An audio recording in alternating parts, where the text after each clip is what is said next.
veio aqui apresentar o nosso trabalho, que é de criação e conceito de personagens. O nome do nosso trabalho é Strangers, e o subtítulo é A Arte de Cereglaure e Zoológico. Cereglaure, desenhista, que é um nome artístico, né, porque normalmente não, algumas vezes os artistas são conhecidos pelos seus nomes artísticos, em vez de pelos seus nomes, sobrenomes, enfim. A nossa motivação começou assim, a gente pensou desde o começo do curso o que a gente ia fazer. E a gente pensou assim, vamos fazer alguma coisa que a gente goste. Como a gente gosta muito gosta muito de animação, a gente quis fazer 3D.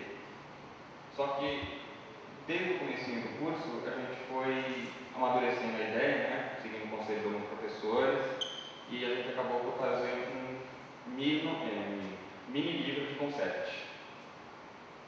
E, olha lá, o concept ele é muito importante em qualquer criação, não só visual, como escrita. Porque o concept ele faz com que quem está produzindo, não necessariamente quem faz o concept, é quem vai produzir toda a obra. Para manter o personagem, o cenário, tudo coerente. Eles com eles mesmos e ele com os outros elementos. Então, por que pensamos? Muitas pessoas, muitos de vocês, nós, já criamos personagens, algumas coisas, e conforme a ideia vai amadurecendo, o tempo vai passando, a gente vai aprendendo novas coisas e tudo, o personagem vai mudando dentro da mesma história, sem querer. E isso numa produção que não seja caseira, assim, para nós, é feio. Então essa é a importância principal do concept e o concept art, que é a representação gráfica desse personagem.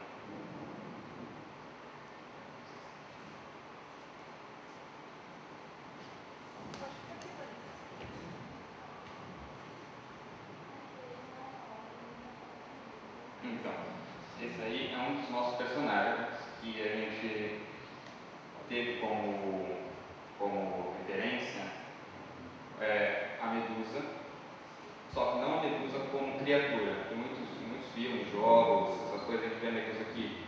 Só tem o rosto, a parte de cima e o rosto de pessoas e não uma pessoa mesmo, como era na história original, na lenda. E a gente criou esse personagem, ela era uma mulher, uma criança, que foi metamorfoseada nela. Os cabelos viraram serpentes e ela é uma sacerdotisa da serpente Apep, que é uma história egípcia.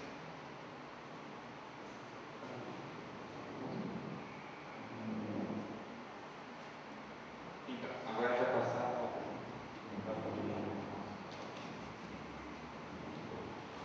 para falar um pouquinho agora da produção do personagem. Esse é o personagem completo.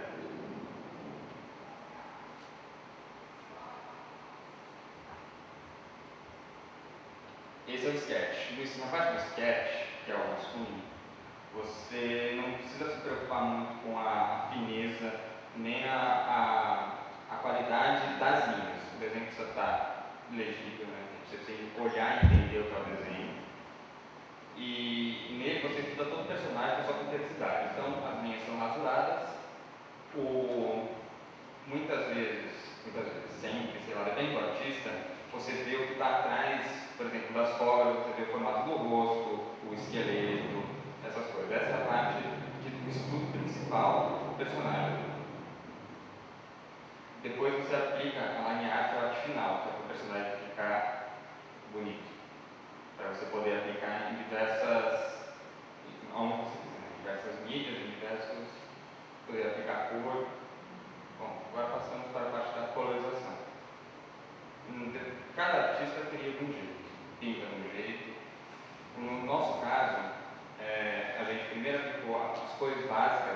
coisas básicas, sem sombra, sem luz, sem nada.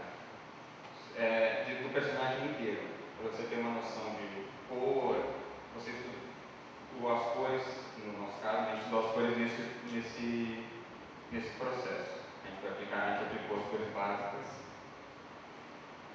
e depois a gente passou para o render, que é o produto final, onde a gente aplica as sombras, vocês podem ver, né?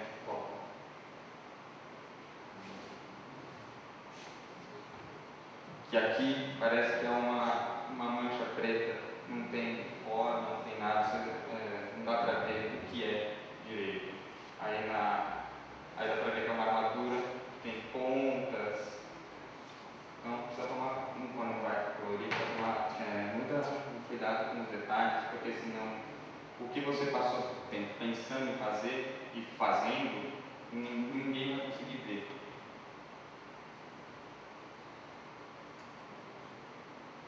Então, a nossa revista a gente organizou de acordo com várias referências que a gente teve de como se apresenta um concept. No nosso caso foi um pouco diferente, né? A gente apresentou o personagem, nome, não sei se vocês conseguem ler aí, a história, o sexo, caso o personagem tenha alguma dúvida sobre o sexo do personagem, se usa uma capa, se usa um capacete, e a história que a gente fez, a história sugerida do personagem, que caso um escritor, alguém veja essa história, pense esse personagem pensar em cima dessa história, mas caso ele queira que encaixe uma história melhor, ele é uma história sugerida, então ele pode mudar e encaixar o personagem.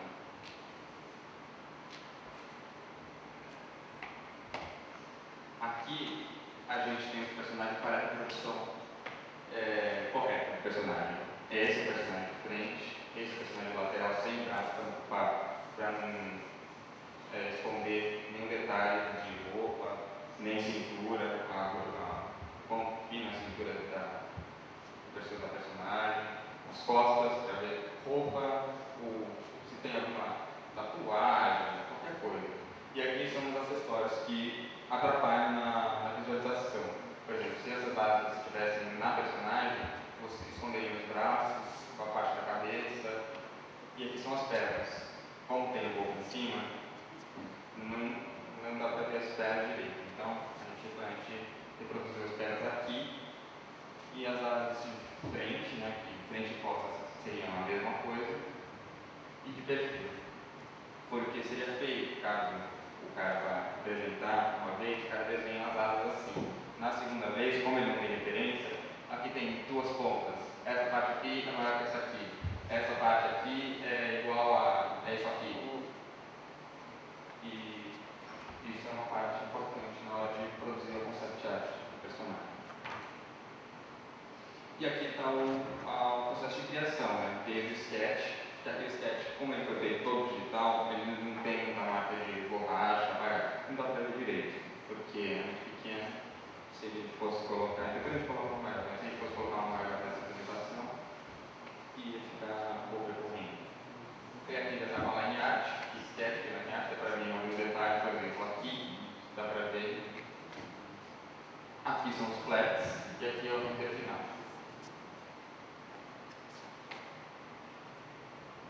E aqui a gente colocou uma parte interessante, não muito longa, dos vídeos de colorização. Aqui são os flats, as coisas básicas, e aqui é a produção do render. Porque o desenho, além de ser muito longo para a gente colocar aí, e a internet já está lotada de mostrar, olha como o desenho vem para as pessoas, não sei o caso. O vídeo para colocar as pessoas colorizando não tem tanto, e é uma coisa que ajuda mais a aprender do que ver alguém desenhando, é ver alguém colorindo, porque a técnica é muito importante em ver a sua interpretação como você consegue reproduzir aquilo que está na sua cabeça ou aquilo que você está vendo diretamente. as cores, elas foram escolhidas desse personagem específico, as cores e a produção dos personagens, as cobras verdes, porque muitas cobras são verdes, e elas são plásticas, sendo verdes, porque elas são usadas em muitos lugares. A cor da tatuagem é uma tatuagem, mas como o tempo já passou, ela tem essa tatuagem desde muito tempo, a tatuagem está esverdeada, ela não é preta. A cor da roupa, dourado, com esse bege, foi escolhida por causa das roupas da época, porque essa personagem é egípcia. E as roupas não são transparentes, como muitas roupas lá eram, porque o personagem ia ficar muito erótico. E a gente não queria isso para esse personagem. Essa parte de baixo aqui, ela foi estilizada com as armaduras com pontas, o vermelho da bota, a bota de salto, para dar uma área de fantasia para um personagem mais combativo, ou que passa a impressão de um personagem cruel, justamente pelas pontas que ele tem e pelas cores que ele escolheu, preto e vermelho. Essa personagem ela foi criada a partir de um drama, uma história de mistério e aventura, não uma história de combate, que acabou as cores sendo escolhidas porque as cores foram escolhidas por causa da história, porque era uma bruxa que vivia com a sua mãe em uma casa muito simples na floresta, não é nada muito novo. Mas as cores são mais neutras e mais perto das cores da terra. O cabelo vermelho a gente escolheu por dar um diferencial no personagem, porque como o personagem tem uma possibilidade de ser protagonista, ele tem que ter um diferencial para as pessoas. Não basta ser uma bruxa, porque de bruxa pode ter de monte. Então a gente colocou o cabelo vermelho para dar um diferencial e uma marca registrada. Porque pode escolher o nome da personagem, com o título da personagem, como Cabelos de Fogo e o Diabo.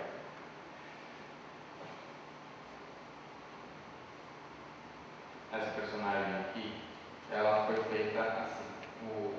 A história dela é uma espiã, um projeto do governo, e acabou sendo uma espiã. Ela faz espiãs assim, nesse tipo de profissão. Por isso que a roupa é colada, porque não pode se dar o luxo das roupas prenderem em nada, já que tem que andar escondida, menos o cabelo. Porque se tudo for do jeito que for a realidade, os personagens perdem um pouco de força, no nosso ver. Então, o preto e o branco foram usados para essa parte de andar escondida, para ninguém ver e tudo. Bom, e o vermelho é pelo sangue, pela cor do sangue, pela cor da violência, porque essa personagem ela luta contra si mesma. É um processo, uma exteriorização de um problema interno que as pessoas têm de se superar, se vencer, porque ela tem que lutar contra os próprios clones, de acordo com a nossa história sugerida.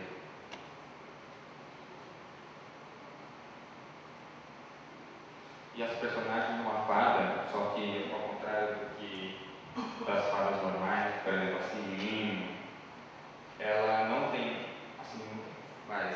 asas coloridas que nem uma borboleta, ela tem as asas marrons acinzentadas como uma mariposa, porque ela não é de história infantil. A história dela é que ela é a última fada livre, porque as outras fadas foram levadas, raptadas, se pode dizer que foram raptadas, e tiveram as asas arrancadas. E ela é a última que sobrou.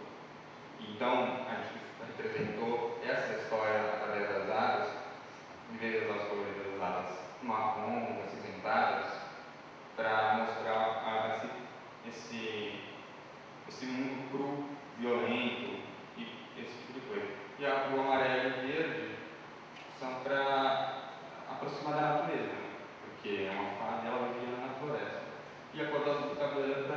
diferenciar mais ainda do ser humano.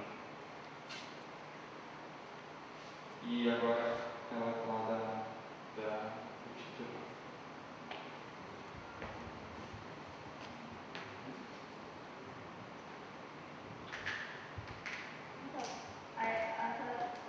Depois que a gente estudou, vendo outros livros de conceito, como seriam as fontes, como eles usam as fontes nos livros, a gente percebeu que a fonte ela não chama tanta atenção e ela serve para reforçar a ideia do livro, a fantasia do livro. Então, como a nossa ideia era que os personagens fossem diferentes entre si, a gente decidiu que a tipografia não deveria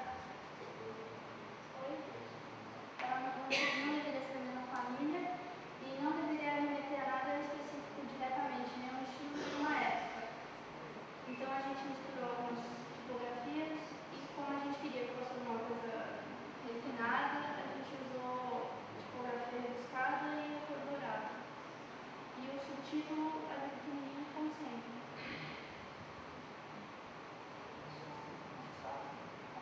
Quer que apresente a...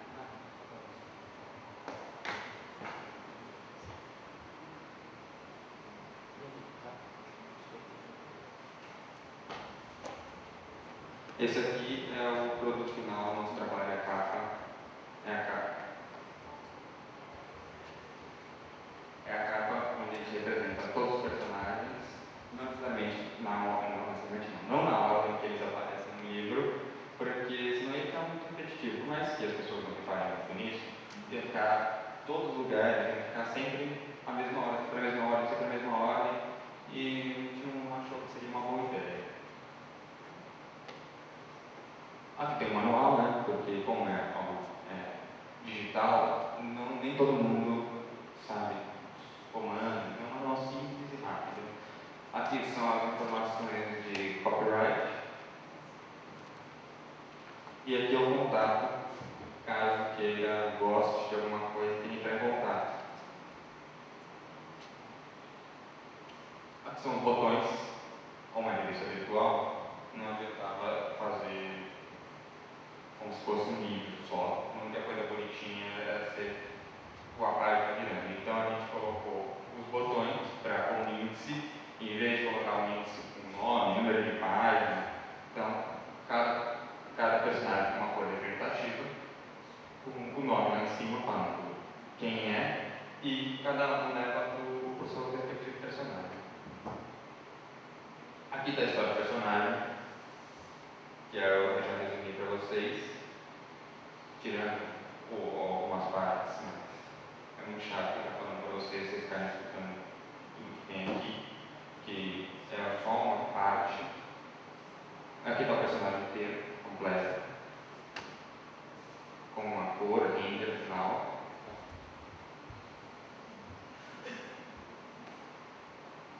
Aqui estão uma resolução maior para vocês poderem enxergar a frente, perfil sem braço, para poder ver o detalhe daqui, aqui, de costas, o cajado, que não tem muito o que colocar na frente, perfil de lado, a cobra para as pessoas para colocar ali na cabeça, e as pernas, como funciona o joelho, como é a estrutura da bota. Aqui está o sketch, line art, os flats, são as cores básicas, e o render. Aqui estão os vídeos de polarização, e depois no final a gente passa para vocês verem só uma parte, muito longo. A mesma coisa nesse.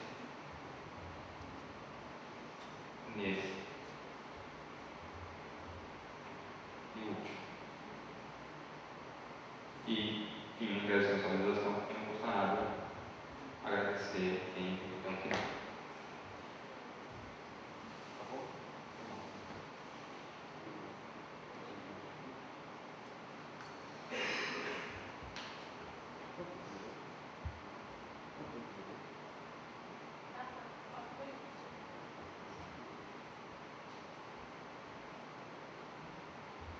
gente vai pôr só o da valorização, porque o das cores básicas ele demora demais para. E ele é muito. Ele demora demais para acontecer alguma coisa. Porque, vocês têm uma coisa que você tem que selecionar tudo com a ferramenta de seleção, laço, é uma maneira de se fazer. E você enche com a balde de tinta. Ou com o comando fio, mas o balde de tinta já está ali preencher. E você vai colocando. Você separa o jeito que a gente achou mais fácil de fazer. Primeiro você separa o fundo do personagem, depois você vai separando os detalhes. Porque os detalhes, as coisas maiores, a cor da pele, mas tem um detalhe que isso ajuda o colorista muitas vezes, é que você tem que tirar o anti-aliasing, que as cores não ficam assim, macias, elas ficam duras, ficam os pixels das cores, porque quando o colorista vai selecionar, vocês estão vendo aqui que eu não estou borrando, porque está com a seleção. Quando o colorista vai selecionar a cor, ele só pinta aquela cor, não borra para o branco, não pinta o branco de vermelho, não pinta o preto de branco. E uma parte que é uma parte indispensável. Essa aqui. Agora, a gente usou esse estilo de pintura, que tem, no nosso conhecimento, tem dois tipos de pintura para esse estilo. Que é o de cel shading, que é o de corte seco, que consiste em uma cor e volta depois o tom mais escuro dela, ou mais claro, em vez de ter um degradê. Então vocês podem ver que ele está macio, é um pincel macio, em vez de ser uma tinta.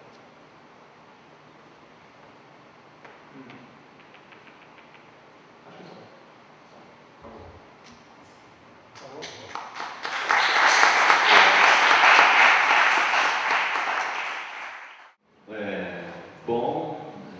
Eu tenho muitas perguntas para serem feitas, para falar a verdade, mas a gente tem a opção de fazer uma pergunta só. Então, vou perguntar por que vocês não trabalharam todo o restante do concept. Porque vocês fizeram o concept do personagem, mas um personagem ele não se sustenta sozinho, né? Ele precisa de um cenário, ele precisa de uma ambientação, ele precisa da fauna, da flora, ele precisa ser colocado em várias posições. E vocês, do começo ao fim do trabalho, colocaram ele em uma posição só. Se vocês falassem um pouco sobre isso, o que aconteceu? Então, a gente colocou o personagem em uma posição só, porque colocou uma posição representativa. Você olha para o personagem, não sei se vai ver que a gente tem tocação, você olha para o personagem e você já vê aquele personagem, a característica do personagem. Você vê, aí é um personagem mais ranzinza, um personagem bravo, um personagem. E pela pesquisa que a gente fez, o personagem, essa parte de concept, tem várias posições sim, só que não necessariamente tem. E a gente não quis aprofundar muito cada personagem, porque senão a gente ia acabar com 2 personagens, 3 personagens, porque é um processo muito extenso e nem que a gente tivesse feito desde o começo do ano, como foi o caso, né, do primeiro ano, a gente ia acabar com muitas folhas, muito extenso e com poucos personagens. E a gente não achou que isso foi muito interessante. É uma ideia que passou pela nossa cabeça. Mas a gente colocou as poses, né, de representação, de reprodução e a pose representativa. Na nossa cabeça, isso é suficiente para um concept decente, eu acho. Olá, tudo bem? Então, você só me corrige se eu estiver errado. É Vilvari ou Vilvari? Vilvari. Aqui você não pronunciou o nome deles aqui, então a gente fica com achando que é de jeito, Ah, desculpa. Qual é esse personagem específico, você coloca a roupa, foi construída com base no apelo sexual normalmente utilizado por todos os meios de entretenimento. Né? Eu te pergunto assim, qual é a faixa etária ou o público-alvo desse desenho? Olha, tomando em consideração a faixa etária que a televisão usa, é pouco livre. Porque tudo, hoje em dia, tem apelo sexual. Tudo. Mas o tema dessa história realmente não é infantil. É um tema que as fadas que seriam seres bonitinhos, que coletam pólen e tudo, elas tiveram as asas arrancadas e vivem em gaiolas, porque elas emitem luz e as pessoas acham bonito e elas vivem em gaiolas. Então, a gente daria uma faixa etária para essa história de 14 anos, que na nossa concepção é baixa, mas levando em consideração o que tem por aí com essa faixa etária de programa, acho que uns 14 anos já seria aceito. Eu tenho milhões de perguntas assim como o Vlad, mas eu vou fazer uma pergunta só. Eu não fiquei satisfeito com a resposta que você deu para o Vlad, né? E eu vou reforçar essa pergunta diferente agora. Vocês usaram o livro de artbook lá, do World of Warcraft, e lá tem milhões de personagens, são quase 500 páginas. Inclusive eu deixei para vocês um material didático, mostrei como é que ele era, né? E lá tem uma parte chamada Environment, que é o entorno, né, do personagem. Mesmo que você mesmo falar, não, cada personagem tem a sua história, dá para aplicar a sua história, né? O personagem ele não fica flutuando no espaço.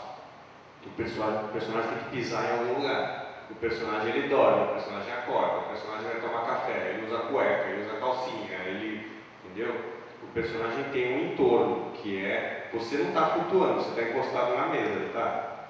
Então, por que vocês não fizeram nada do entorno do personagem?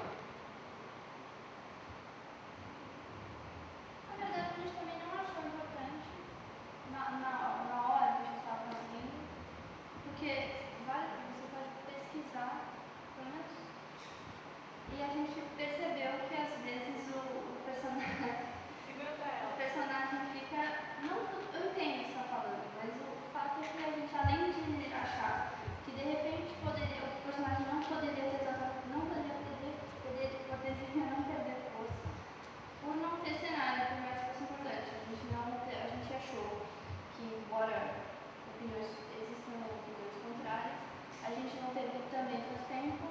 Eu, como foi eu que desenhei, não tenho tanta experiência para desenhar cenário, aliás, não para personagem, mas enfim, o cenário para mim ia ser muito mais demorado para fazer, e a gente preferiu não fazer, achou que não ia perder força do personagem, muito embora se tivesse, ganharia força.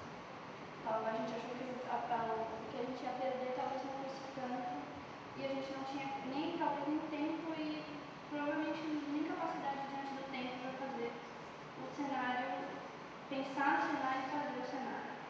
E o nosso trabalho também, a gente aprendeu muito no título, né, no tema, que é a criação do conceito de personagens. Por mais que a ideia que minha falou tenha passado pela cabeça, ela foi descartada por esse motivo também. Do cenário, por mais que o personagem, como você disse, né, você vê que o personagem perdeu força, perdeu um pouco do que do concept, essa foi descartada por esse motivo também.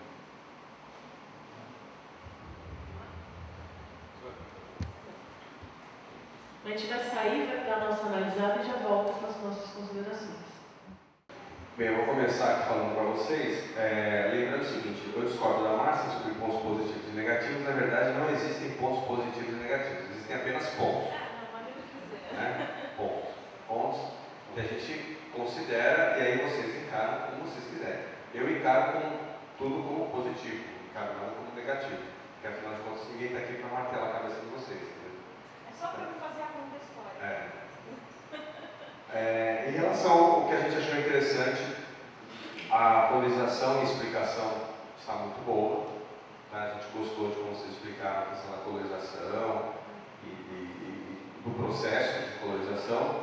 desenho também está bom, a gente também gostou do desenho, da parte do desenho. A gente queria parabenizar pela primeira escolha do tema, de concept, né, de concept art, e a diagramação da revista também está muito boa. Tá. Agora, algumas coisas que acabam como lacuna, né, do trabalho, que está faltando mesmo, que vocês deveriam colocar, está faltando.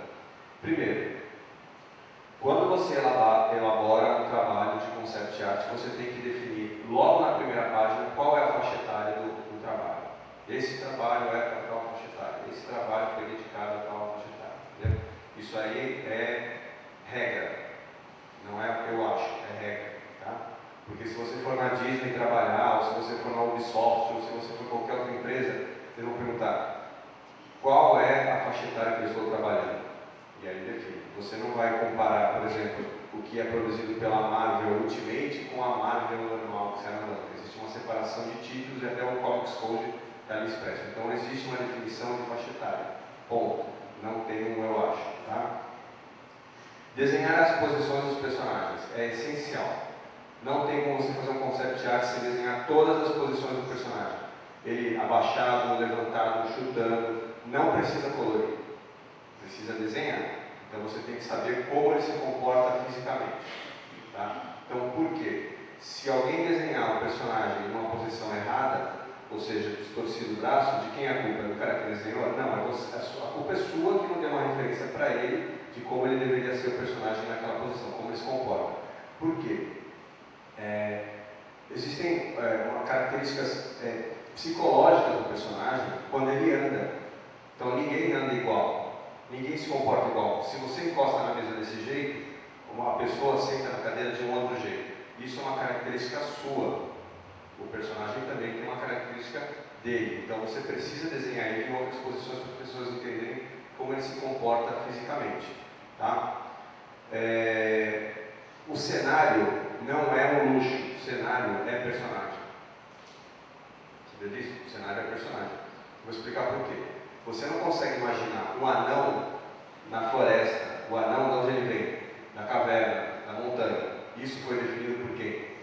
Pelo concept art. Como é a cidade dos anões? É uma caverna. Você não precisa desenhar todos os anões, você precisa desenhar a casa do anão, que é um personagem. Ah, a Catarina veio da floresta. Como é a floresta da Catarina? Como é a casa dela? Ela é um personagem. A floresta da Catarina é um personagem. Entendeu? Por isso que eu falei do entorno. O entorno é um personagem. Como é o carro do Rafael? O carro do Rafael é um personagem. Porque é o carro dele. Então ele caracterizou o carro para ser dele.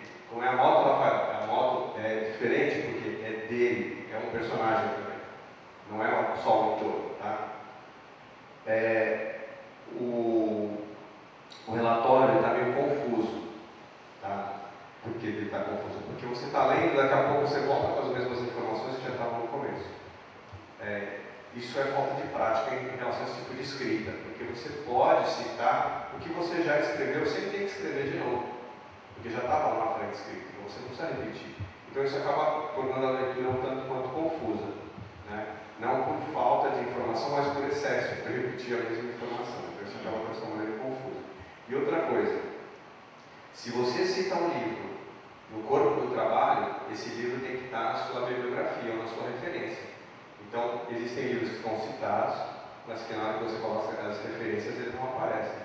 Existem sites que são citados, mas que na hora de colocar as referências, elas também não aparecem. Isso é uma falha. Tá? Isso é uma falta. E outra coisa também que a gente sentiu falta.